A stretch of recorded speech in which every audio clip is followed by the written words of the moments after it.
Being none, we'll go straight to our agenda. I would move that we approve the contract between the Shiawassee County Health Department and qualified staffing for temporary support staff at a rate of $21.75 per hour and authorize the board chairman to sign all necessary documents. So moved. Support. Comments? How many people are you gonna hire? 2, 6, 12? We're looking at 3 part-time people, probably 2 at 20 hours and 1 at 30 hours. Speak a little louder. Sorry, 2 at 20 hours and 1 at 30 hours, just for temporary support to help us out with the pandemic right now. We have redistributed almost our entire workforce to COVID in some form or another.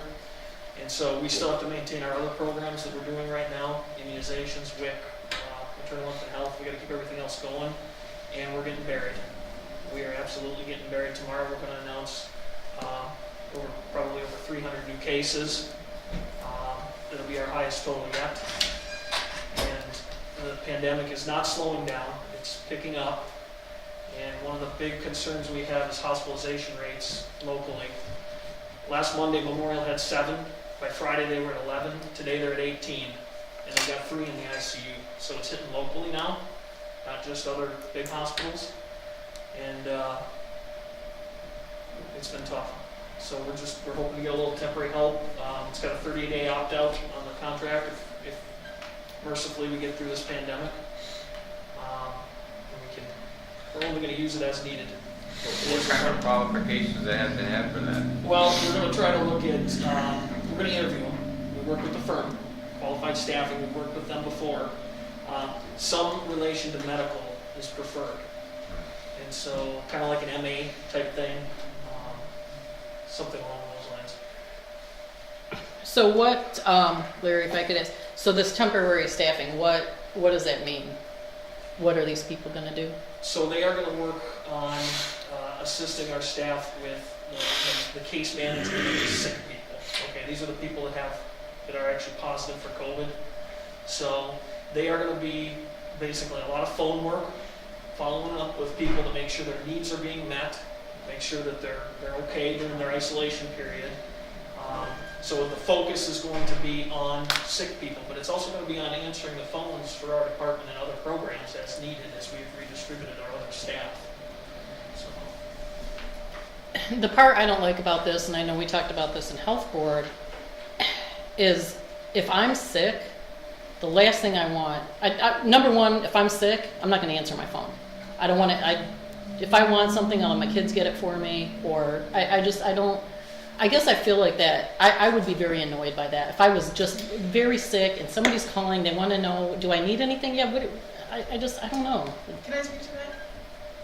I've just recovered from COVID and I got a call from the health department. I was really grateful because there's so much information out there about how long you have to isolate and what about the members in your family and do they need to go and get tested and when and how long do they need to quarantine? There's so many questions that you have. I appreciated that phone call. You don't have a doctor that can answer the those doctor questions? doesn't take care of that right away. They don't answer phone calls?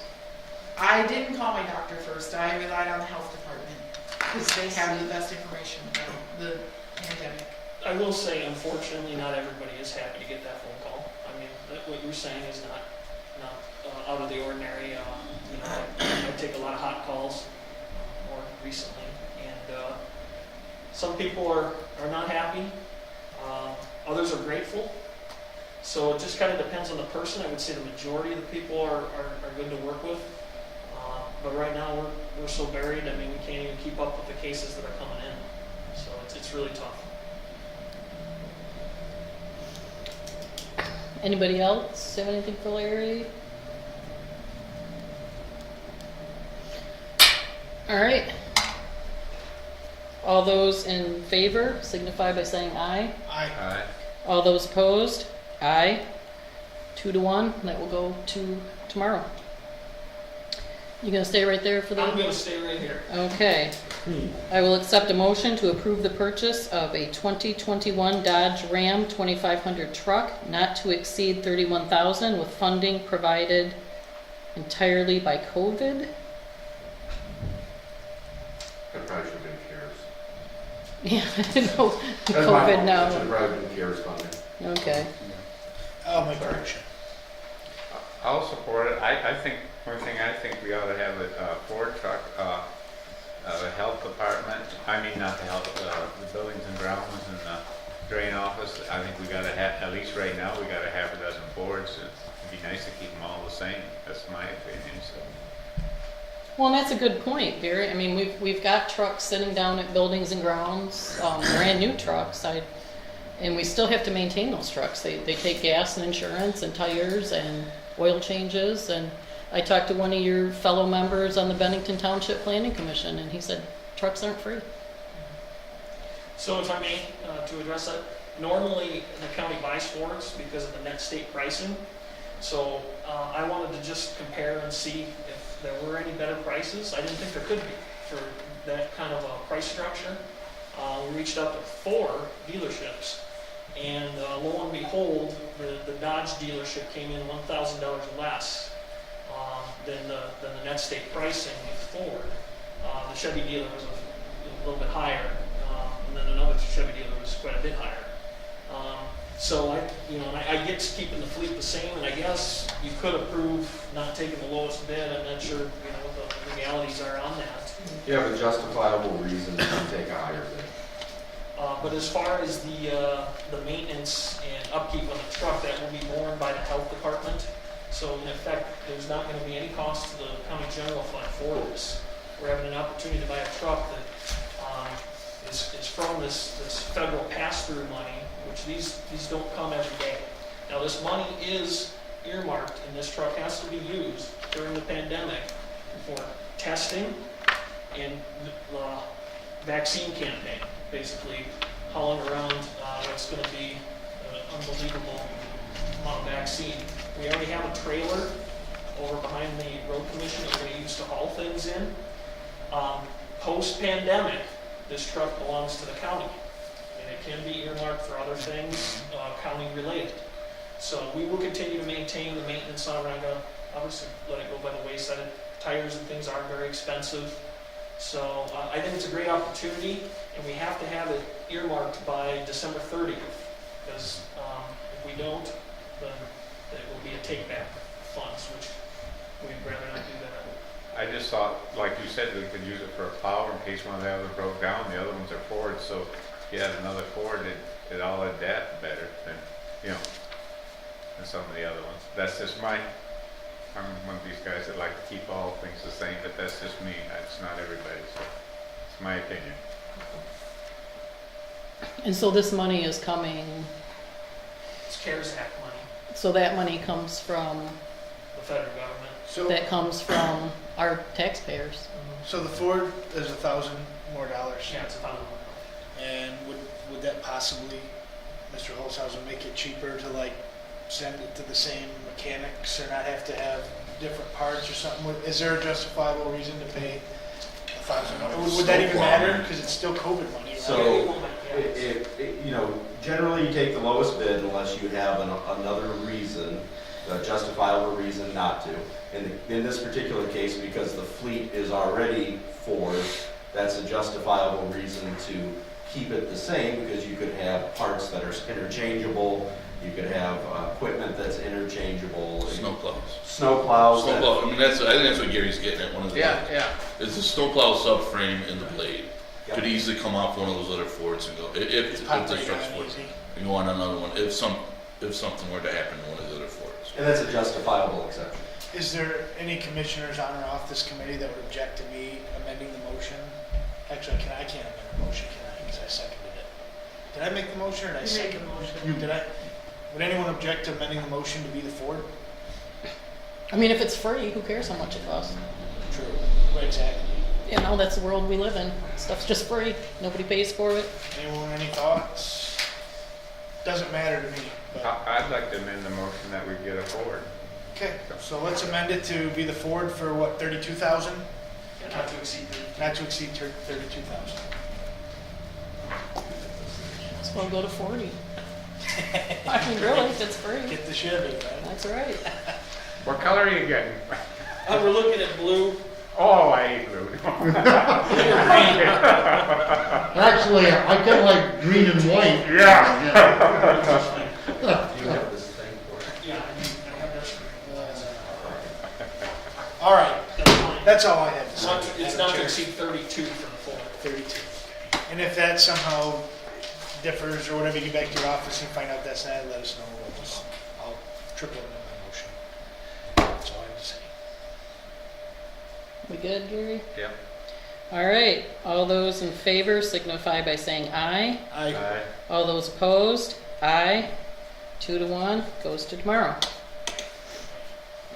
I would entertain a motion to approve to sign the grant agreement between the Shiawassee County Health Department and the Michigan Department of Environment, Great Lakes and Energy, EGLE, for environmental health services in the amount of $37,150 for the period of 10/1/2020 through 9/30/2021, and authorize the board chairman to sign all necessary documents. so moved. Support. All right, This is a DEQ Eagle contract. It's a renewal of our contract with them, and it provides environmental health services, campground inspections, public swimming pools, public water supply, number of environmental services in our environmental health division. we got any questions on that? Sounds pretty routine. All right, all those in favor signify by saying aye. Aye. All those opposed? And that will go to tomorrow. I have one more item you'll notice in your packet, and that is just a little single sheet informational item on the point of sale well and septic. That's upstairs in environmental health. All I'm asking for this month is that you look that over. If you have any questions, direct those to Dr. Boggs, and we'll have this on the agenda for next month. I don't want to just stick that on the agenda next month without any time. Are these fees higher? Is that it, or is it? Well, we've had some talk about saving taxpayers money, and this is something that other counties don't do.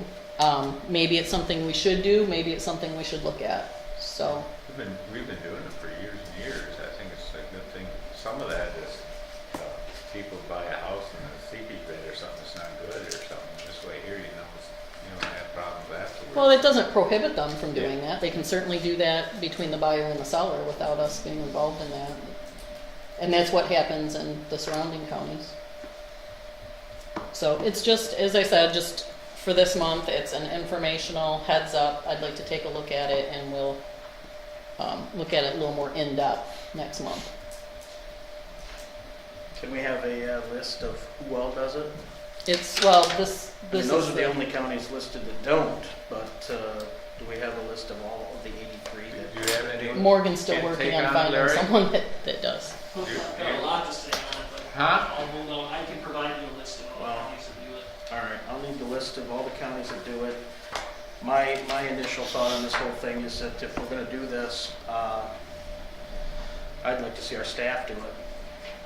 I mean, when you talk about saving the taxpayer money, I mean, if we're adding this on to people to begin with, it's different from other counties. I mean, $710 for Bingham County. If we're only getting these $100 and it's a $400 or $500 service, the county should be getting $400 or $500 for each one that we do. I mean, that would be my opinion. Take out the local aspect, the local contractor aspect of it, and we take this on if we want to keep it. I mean, that's what I think. I mean, we're charging 20% of what it costs to do the job. Why would we impose restrictions on our taxpayers if we weren't going to benefit from the whole thing? Might as well get the whole 100% of it. I mean, that's my take on it, but I don't care either way whether we look at keeping it, getting rid of it. I don't have an opinion either way, but I think if we keep it, I'd like to see Well, this us is, take on. We could handle the work, right? Yeah, we could do it. We could take it on ourselves. It would require probably additional staffing for the health department, which I could But pay with for an uptick. through the increased revenue of us doing the inspections. The history on it and why we didn't do that early on is because historically these inspections have been done by the private sector. Okay, but there was no oversight, there was no control over what was going on. It was hodgepodge. And to give you a really long story in a brief short time, what this came out of was an event that happened in Durand in 1999 when a kid fell in a creek down there, cut his leg and got E. coli. You might remember it. And this program is not always popular, but they were down here picketing the health department of the county to come up with some solutions to address sewage in the drains, failing seepage beds. We decided back then that it was impossible to put a sewer tax on every house. So since houses sell on average every 5 to 7 years, they looked at, let's do it at the time of sale when a large amount of money changes hands. There's usually a mortgage. There's money that's changing hands where you can pay for that drain field at that time. Because what happens is if you get in the house and the system goes kaput, now you're hit with a $10,000 or $15,000 bill, $5,000 or $6,000 for a well. It's been a great program for public health for almost 20 years. It's nationally recognized, and the Journal of Environmental Health is a success story. It is buyer protection, it's environmental protection. It can be a challenge if someone has to replace their field prior to putting it in, but I've got loads of data that I can share with you and bring next month. I think it's probably around 10 to 15% of them don't pass, so the vast majority do pass the inspection. I'll share any data I have and go over any other counties that do it. The one thing I will add though is almost every session the state takes up the bill for this point of sale. And the one advantage we have is we have local control on it right now. If the state comes in and mandates it, then we are going to lose control. And then you know how that goes. So I've always valued that program for that reason, not alone, but for all the good it's done for our county. So What's the contractor fee on that? So they're probably getting somewhere around $600 or $800 for an inspection, plus pumping the tank, which is a couple $100. We have the authority to do them when we can do them. We're kind of like the government option. We just don't have the staff to do, we're doing 800, there's 800 to 1,000 of these being done a year. Not both, but well or septic, because some houses have either or. So it could be done. It's been working pretty good then, right, so It's been far? working great. Yeah. I know there's been a few glitches because I run into them, but 99% of them are good. Yeah. As the treasurer, it was a big point of contention because it's not done in it's not done in Genesee, it's not done in Clinton. So there's a lot of, We don't care what they do, we a lot of, want things done here right, so. well, we care what it costs our taxpayers. Well, they're going to have to pay in the end if something isn't done right. This way here, we got. But this it up doesn't front. prohibit them from doing that. They can call a contractor and have it done Yeah. as part of their, and that's what happens. But these are the kind of questions we need to ask and take a look at it, and if it is something that we could do here, why not? It's definitely an option. I mean, $600 to $800. When Tracy and I were running these numbers, we were using 4. So this is a lot of dollars. Yeah, but when you got a private contractor, you have to pay their health insurance, we have to pay their unemployment. Yeah, but we're already paying those people. Huh? We're already paying people health insurance and salaries. So we'd be doing- Not the contractor that does it. Yeah, not the contract, but we're Yeah. saying what I'm saying is, we have people that could be doing it, that work for us currently, that we already pay for, and we would be absorbing the $600 or $700 cost to do it, rather than only the $100 cost to do it. See, to clarify on that, when we do the inspection, I don't have our fee schedule, but it's somewhere around $500 to do the whole inspection. This is just the administrative fee that we take to process it. So it wouldn't be an increase in revenue for the health department, but I would have to add staff to cover it. So that's- Yeah, you gotta hire people to. Yeah, Tracy went upstairs and got the numbers and had the conversations to So can I ask, who prepared this document? Is this Tasha. from Larry, from who? Tasha, Okay. with input from Morgan and Is Tracy. there a problem with the document? No, I just wondered who was making a request here, if it's coming, where it's coming from. All right, anybody? Second call to the public. Anybody got anything? All right, we are adjourned.